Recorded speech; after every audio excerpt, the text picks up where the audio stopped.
Hello everyone, this is Shivam here and आज की इस वीडियो में हम बात करने वाले हैं एनएमआर स्पेक्ट्रोस्कोपी के बारे में। एंड एनएमआर स्पेक्ट्रोस्कोपी में हम मोर प्रिसाइजली बात करने वाले हैं shielding of proton and deshielding of proton को लेके। तो देखिए, आगे आने वाले जितनी भी एनएमआर स्पेक्ट्रोस्कोपी का जो पोर्शन बचा हुआ है वो इसी चीज के ऊपर बेस्ड है कि शील्डिंग ऑफ प्रोटॉन क्या होते हैं, डी शील्डिंग ऑफ प्रोटॉन क्या होते हैं। क्योंकि शील्डिंग एंड डी शील्डिंग की वजह से ही हमें जो है डिफरेंट टाइप के प्रोटॉन्स देखने को मिलते हैं, डिफरेंट टाइप के सिग्नल्स देखने को मिलते हैं। तो ये चीज समझना बहुत जरूरी है। तो हम बात करते हैं रीजन क्या होता है मेरे पास shielding and deshielding of proton का। एंड ये शील्डिंग एंड डी शील्डिंग आखिरकार होती क्या है, देखिए उसको जानने के लिए आपको एक टर्म समझनी पड़ेगी, that is induce magnetic field.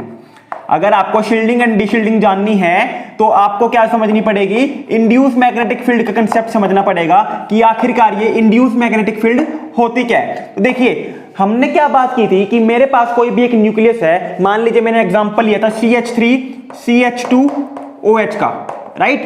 यहां पे मैंने एग्जांपल लिया था CH3CH2OH का, और मैंने क्या कहा था, यहां पे मेरे अकॉर्डिंग ऑब्जर्व मुझे एक सिग्नल होना चाहिए था, क्योंकि यहां पे ये एक ही मॉलिक्यूल है, लेकिन यहां पे मुझे 3 सिग्नल ऑब्जर्व होते हैं। यहां पे मुझे 3 सिग्नल ऑब्जर्व होते हैं। एंड उस टाइम पे मैंने आपको क्या रीजन बता के छोड़ा था, क्योंकि इन तीनों ही प्रोटॉन के पास में, इन तीनों के प्रोटॉन के पास में ही डिफरेंट इलेक्ट्रॉनिक इन्वायरमेंट देखने को मिलता है, जिसकी वजह से मुझे जो है 3 सिग्नल देखने को मिलते हैं। अब बात करते हैं कि आखिरकार डिफरेंट इलेक्ट्रॉनिक सिग्नल होने की वजह, सॉरी डिफरेंट इलेक्ट्रॉनिक इन्वायरमेंट होने की वजह से मुझे 3 सिग्नल देखने को क्यों मिल रहे हैं। तो देखिए, मेरे पास कोई भी एक न्यूक्लियस है, मेरे पास कोई भी एक न्यूक्लियस है, वो इलेक्ट्रॉन से सराउंडेड रहता है, वो इलेक्ट्रॉन से सराउंडेड रहता है। अब मैंने जैसे ही एक मैग्नेटिक फील्ड प्रोवाइड करी, मैंने एक एक्सटर्नल मैग्नेटिक फील्ड प्रोवाइड करी, होगा क्या, ये जो इलेक्ट्रॉन्स होते हैं एक्सटर्नल मैग्नेटिक फील्ड की प्रेजेंस में ये खुद की एक मैग्नेटिक फील्ड जनरेट कर लेते हैं, ये खुद की एक मैग्नेटिक फील्ड प्रोड्यूस कर लेते हैं। और जो इलेक्ट्रॉन, और ये जो मैग्नेटिक फील्ड जो इलेक्ट्रॉन प्रोड्यूस करते हैं, इसी को हम क्या कहते हैं, इंड्यूस मैग्नेटिक फील्ड कहते हैं। इसी को हम क्या कहते हैं, इंड्यूस मैग्नेटिक फील्ड कहते हैं। क्यों कहते हैं इंड्यूस मैग्नेटिक फील्ड, क्योंकि क्योंकि एक्सटर्नल मैग्नेटिक फील्ड के एब्सेंस में कोई भी मैग्नेटिक फील्ड जनरेट नहीं हो रही थी, लेकिन जैसे ही मैंने मैग्नेटिक फील्ड प्रोवाइड करी इस न्यूक्लियस को, तो इस न्यूक्लियस के जो सराउंडिंग में इलेक्ट्रॉन है, ये क्या करेंगे, एक मैग्नेटिक फील्ड जनरेट करते हैं, और उसी को हम क्या कहते हैं, इंड्यूस मैग्नेटिक फील्ड कहते हैं। अब जो ये मैग्नेटिक फील्ड इंड्यूस हुई है, ये क्या होती है, ये मेरे पास एक्सटर्नल मैग्नेटिक फील्ड के अपोजिट में होती है। यानी कि अगर मान लीजिए मेरे पास बी नोट की डायरेक्शन ये है, जो मेरे पास जो एक्सटर्नल मैग्नेटिक फील्ड मैंने प्रोवाइड करी है उसकी डायरेक्शन डाउनवर्ड है, तो मेरे पास जो इंड्यूस मैग्नेटिक फील्ड होगी उसकी डायरेक्शन कैसी होगी, अपवर्ड होगी। और इसको क्या कह दिया मैंने, BI कह दिया, इसको मैंने क्या कह दिया, BI कह दिया, इंड्यूस मैग्नेटिक फील्ड। अब ध्यान से सुनो, मैंने आपको एक फॉर्मूला बताया था, क्या, जो फ्रीक्वेंसी होती है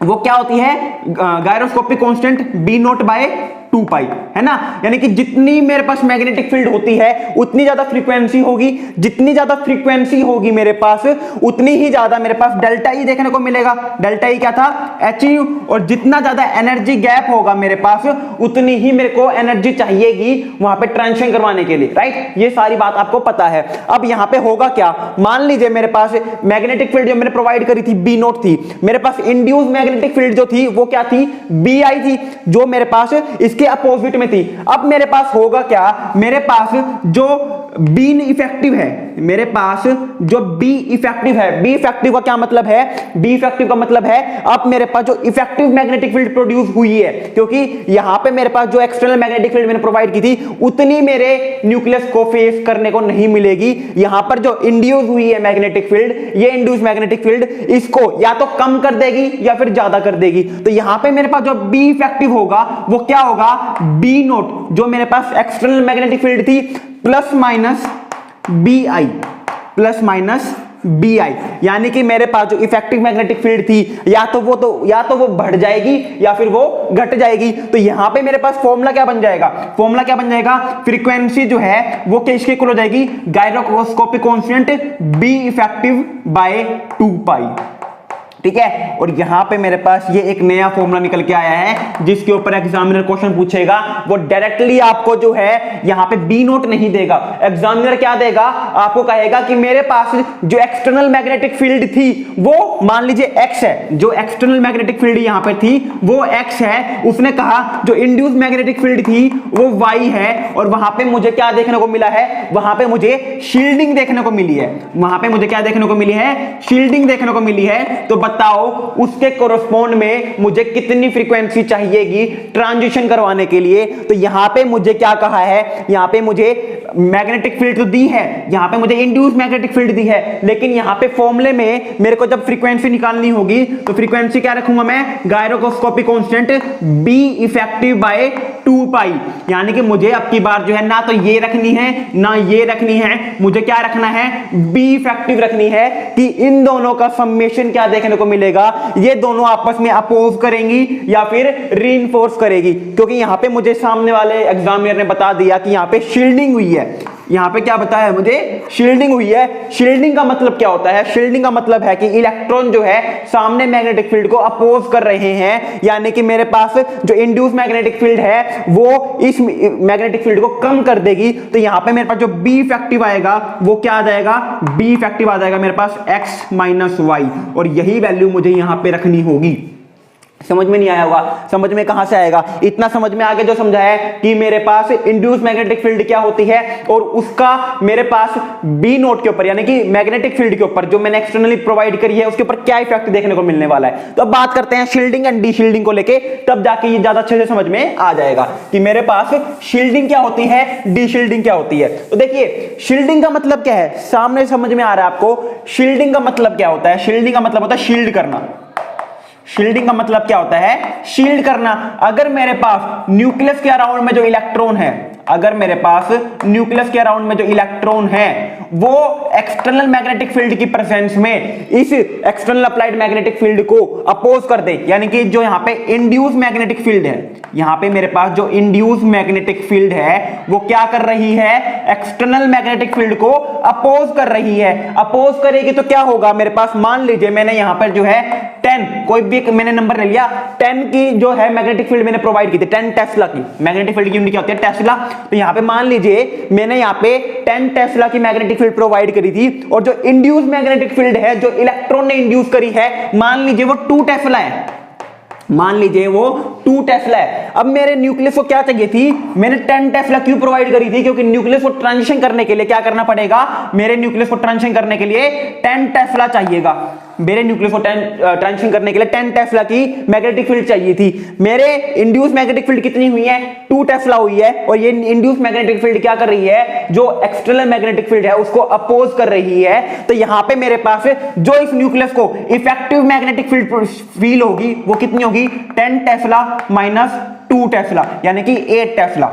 चाहिए कितनी थी, 10 टेस्ला, और मिल कितनी रही है, 8 टेस्ला। 8 टेस्ला क्यों मिल रही है, क्योंकि ये जो मैग्नेटिक फील्ड इंड्यूस हुई है वो उसके अपोजिट में हुई है, ठीक है। तो यहां पे मेरे पास न्यूक्लियस को ओवरऑल जो है 8 टेस्ला जो है मैग्नेटिक फील्ड फील हो रही है, यानी कि अब इस टाइम पर मेरे पास न्यूक्लियर ट्रांजिशन शो नहीं करेगा, मेरे को अपनी इस मैग्नेटिक फील्ड को इंक्रीज करना पड़ेगा, ठीक है। इस मैग्नेटिक फील्ड को क्या करना पड़ेगा, इंक्रीज करना पड़ेगा। इतना इंक्रीज करना कि इसको जो है नेट मेरे पास जो बी इफेक्टिव आए वो कितना आ जाए, 10 टेस्ला आ जाए। तो यानी कि मेरे पास जो बी इफेक्टिव है शील्डिंग के केस में मेरे पास क्या हो रहा है, कम हो रहा है। क्यों, क्योंकि यहां पे शील्डिंग का मतलब क्या होता है, सामने मेरे पास जो भी चीजों को शील्ड करना, मेरे पास गार्ड है, सामने से जो भी चीज आ रही है मैं उसको अपोज करूंगा। अपोज करूंगा तो मान लीजिए मेरे पास 10 सोल्जर है, वहां पे 100 सोल्जर है, तो 10 सोल्जर कम से कम 10 सोल्जर को तो सामने वालों को तो मारेंगे, तो 90 सोल्जर मुझे जो है अब अटैक करेंगे। यानी कि वही यहां पे चीज हुई है कि 10 टेस्ला थी, 2 टेस्ला अपोज हुई है मेरे पास, तो 8 टेस्ला आई है। तो यहां पे मेरे पास क्वेश्चन में यही तो करवाया था मैंने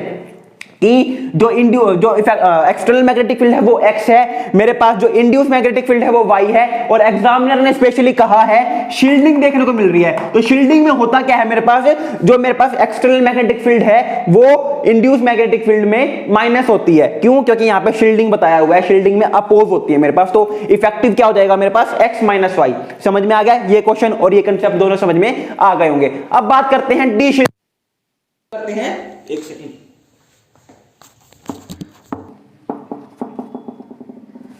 अब बात करते हैं डी शील्डिंग को लेके। तो डी शील्डिंग में होता क्या है मेरे पास, जैसे कि हमने शील्डिंग की बात की वैसे ही हम बात करते हैं डी शील्डिंग की। तो डी शील्डिंग में होता क्या है मेरे पास, डी शील्डिंग में मेरे पास जो एक्सटर्नल मैग्नेटिक फील्ड है, जो एक्सटर्नल मैग्नेटिक फील्ड है वो क्या हो जाती है, रीइंफोर्स हो जाती है। वो क्या हो जाती है, रीइंफोर्स हो जाती है किसी रीजन से। कैसे, जैसे कि मान लीजिए मैंने जो है 10 टेस्ला प्रोवाइड की मैग्नेटिक फील्ड, मैंने 10 टेस्ला मैग्नेटिक फील्ड प्रोवाइड करी, लेकिन जो न्यूक्लियस है मेरा उसको क्या एक्सपीरियंस हो रही है, 12 टेस्ला एक्सपीरियंस हो रही है। तो यानी कि यहां पे मेरे पास जो बी इफेक्टिव होती है, यहां पे मेरे पास जो बी इफेक्टिव होती है किसके इक्वल होती है, एक्सटर्नल मैग्नेटिक फील्ड प्लस में बी इंड्यूस के। यानी कि यहां पे मेरे पास होगा क्या, जो बी इफेक्टिव होगी उसके अंदर मेरे पास जो इंड्यूस मैग्नेटिक फील्ड है वो क्या हो जाती है, ऐड हो जाती है। और ऐड कब होगी, ध्यान से सुनना, ऐड तब होगी मेरे पास जब मेरे पास वहां पर इलेक्ट्रॉन डेंसिटी जो है वो क्या हो जाए, कम हो जाए। वहां पे मेरे पास इलेक्ट्रॉन डेंसिटी क्या हो जाए, कम हो जाए, तब मेरे पास वहां पे एडिशन देखने को मिलेगा। एग्जांपल के तौर पे अब आप सोच रहे होगे सर यहां पे मेरे पास किस तरीके से ये इंड्यूस मैग्नेटिक फील्ड जो है वो ऐड हो सकती है। तो ध्यान से देखो, मान लीजिए मेरे पास एग्जांपल है CH3 CH2 CH3 CH3 का एग्जांपल मान लीजिए मेरे पास, ठीक है। यहां पे हमने क्या कहा, यहां पे मेरे पास जो है मान लीजिए जो बी इफेक्टिव है, यहां पे मान लीजिए मेरे पास जो बी इफेक्टिव है वो है 8 टेस्ला। मान लीजिए बी इफेक्टिव जो है वो है 8 टेस्ला इस हाइड्रोजन के लेके, इस हाइड्रोजन को लेके। अब मान लीजिए मैंने यहां पे क्या लगा दिया, CH3 को हटा के NO2 लगा दिया। हमको पता है मिथाइल ग्रुप कैसा होता है, मिथाइल ग्रुप मेरे पास कैसा होता है, methyl group plus I effect show करता है। और प्लस आई इफेक्ट शो करने की वजह से ये क्या करेगा, ये मेरे पास जो इस प्रोटॉन के ऊपर इलेक्ट्रॉन डेंसिटी है वो इंक्रीज करेगा। इतनी बात सबको पता है कि मिथाइल ग्रुप क्या करता है, इलेक्ट्रॉन डेंसिटी को इंक्रीज करता है प्लस आई इफेक्ट से। तो यहां पे इलेक्ट्रॉन डेंसिटी मेरे पास अलग है, यहां पे इन प्रोटॉन के पास इलेक्ट्रॉन डेंसिटी अलग है। अब मैंने यहां पे क्या लगा दिया, NO2 लगा दिया। NO2 होता क्या है, NO2 मेरे पास जो है एक माइनस आई शोइंग ग्रुप है। NO2 क्या है मेरे पास, माइनस आई शोइंग ग्रुप है। यानी कि यहां पे ये क्या करेगा, इलेक्ट्रॉन डेंसिटी को इस मिथाइल ग्रुप से अपने पास खींच लेगा। यानी कि यहां पे मेरे पास जो इलेक्ट्रॉन डेंसिटी है वो क्या हो जाएगी, कम हो जाएगी। और जितनी कम इलेक्ट्रॉन डेंसिटी मुझे देखने को मिलती है कहीं पे, उतनी ही ज्यादा मुझे क्या देखने को मिलेगी, मैग्नेटिक फील्ड। क्योंकि जितने कम इलेक्ट्रॉन होंगे उतने कम इलेक्ट्रॉन उसको अपोज करेंगे एक्सटर्नल मैग्नेटिक फील्ड को, और जितना ज्यादा अपोज होगा उतना ही ज्यादा मेरे को जो है कम देखने को मिलेगी, और जितना कम अपोज होगा उतनी ही ज्यादा मेरे को मैग्नेटिक फील्ड देखने को मिलेगी। तो यहां पे मुझे मान लीजिए 12 टेस्ला मुझे जो है एक्सपीरियंस हो रही है, क्योंकि यहां पे मैंने क्या लगा दिया, माइनस आई शोइंग ग्रुप लगा दिया। तो यहां पे देखो, यहां पे क्या हुआ, मैंने मान लीजिए 10T दिया था, तो यहां पे मेरे पास जो है डिक्रीज हो गई, और यहां पे मेरे पास क्या हो गया, रीइंफोर्स हो गया। तो सारा काम मेरे पास किस चीज का है, सारा काम मेरे पास इलेक्ट्रॉन डेंसिटी का है। अगर कोई ऐसा ग्रुप लग रहा है जो कि इलेक्ट्रॉन डेंसिटी को इंक्रीज करेगा, तो वहां पे क्या देखने को मिलेगा, वहां पे शील्डिंग देखने को मिल जाएगा। और कोई ऐसा ग्रुप लग रहा है जो कि इलेक्ट्रॉन डेंसिटी को डिक्रीज कर रहा है सामने वाली स्पीशीज से, तो वहां पे क्या देखने को मिलेगा, मुझे डी शील्डिंग देखने को मिल जाएगा। और इसी वजह से डी शील्डिंग की वजह से मेरे को क्या देखने को मिलती है, जो मैग्नेटिक फील्ड मैंने प्रोवाइड की थी उससे भी ज्यादा मैग्नेटिक फील्ड जो है न्यूक्लियस एक्सपीरियंस करता है। क्योंकि नॉर्मल जो एनवायरमेंट होना था, इलेक्ट्रॉनिक एनवायरमेंट, वो अब नहीं है, उससे कम इलेक्ट्रॉनिक एनवायरमेंट इसके पास प्रेजेंट है, क्योंकि मैंने कोई क्या लगा दिया, इलेक्ट्रॉन विथड्रॉइंग ग्रुप लगा दिया। तो यहां पे आपको एक चीज समझ में आ जाएगी कि शील्डिंग में मेरे पास मैग्नेटिक फील्ड जो होगी, बी इफेक्टिव जो होगी वो कम होती है, और मेरे पास डी शील्डिंग में जो बी इफेक्टिव होती है वो क्या होती है, ज्यादा देखने को मिलती है। और यही केस था मेरे पास शील्डिंग और डी शील्डिंग का। अब मैं आपको एक मोस्ट इंपॉर्टेंट, इसको ध्यान से सुनना, अब मैं आपको जो है एक मोस्ट इंपॉर्टेंट जो है टेबल बनवा रहा हूं, जिसमें आपको जो है वैल्यूज बता रहा हूं कि कौन से फंक्शनल ग्रुप की जो वैल्यू है वो NMR में उसकी केमिकल शिफ्ट जो है कहां पर मुझे देखने को मिलती है। ठीक है, उससे पहले आपको एक चीज समझ में आनी चाहिए। क्या, मेरे पास मान लीजिए ये केमिकल शिफ्ट का ग्राफ है, यहां पे मेरे पास मैंने क्या कहा था, 0 से स्टार्ट होती है, 0 1 2 3 4 5 6 एंड सो ऑन। ठीक है, यहां पे आपको क्या बात समझनी है, ये मेरे पास किसकी है, TMS की है। तो जितनी ज्यादा शील्डिंग होती है, जितनी ज्यादा शील्डिंग होगी, यानी कि उतनी ही कम मेरे को जो है मैग्नेटिक फील्ड एक्सपीरियंस होगी मेरे न्यूक्लियस को, और जितनी कम मैग्नेटिक फील्ड एक्सपीरियंस होती है उतनी ही ज्यादा शील्डिंग होगी, और जितनी ज्यादा शील्डिंग होती है उतनी ही लेस मेरे पास जो है केमिकल शिफ्ट होती है। यानी कि ये वाला रीजन जो है मेरे पास क्या होता है, शील्डिंग का रीजन होता है।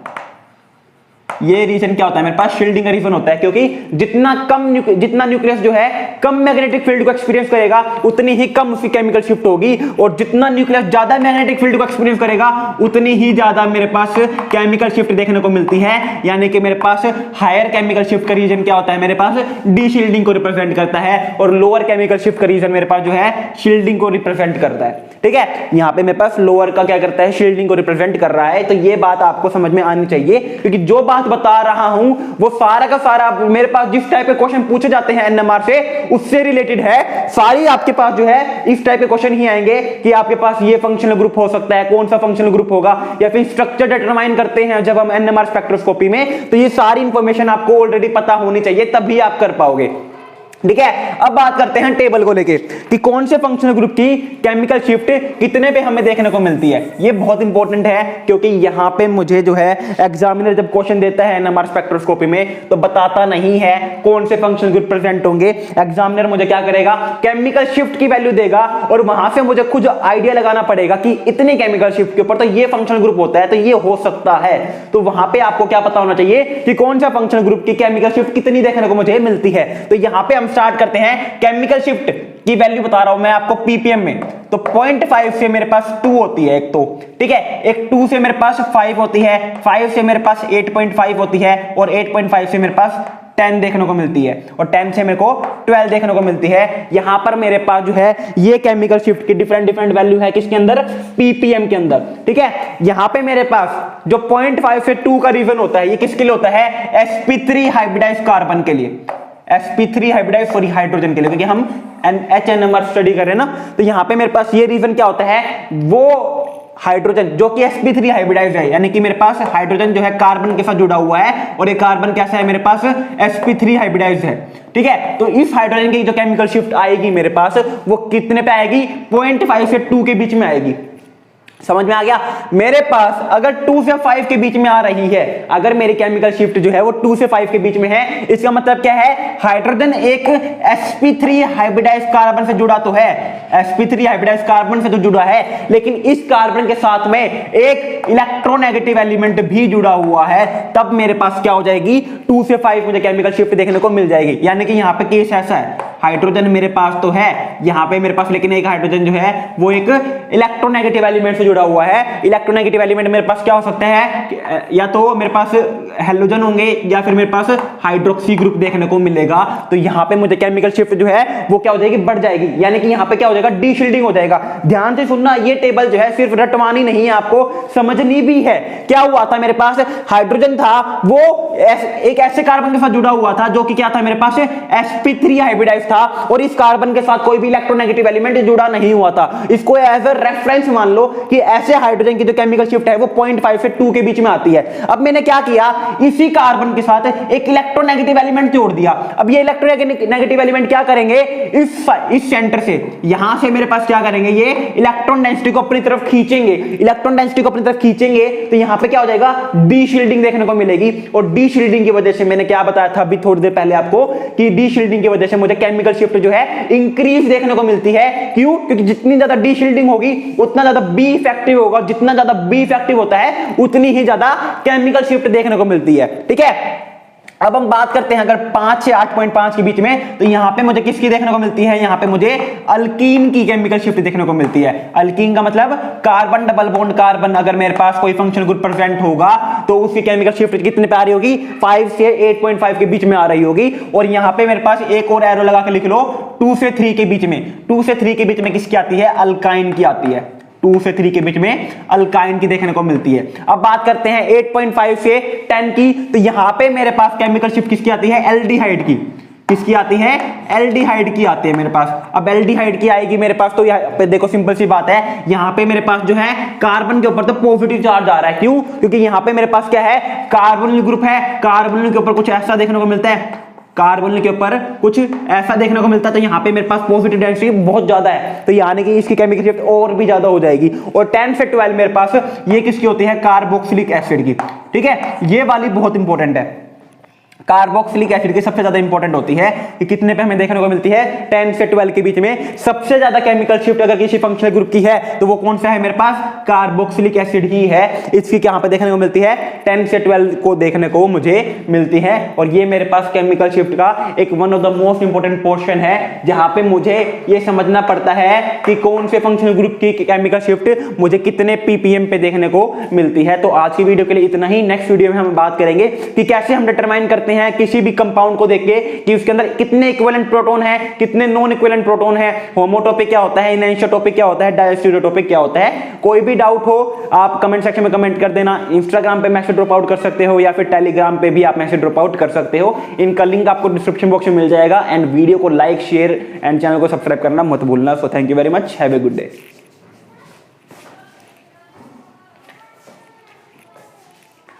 Hello everyone.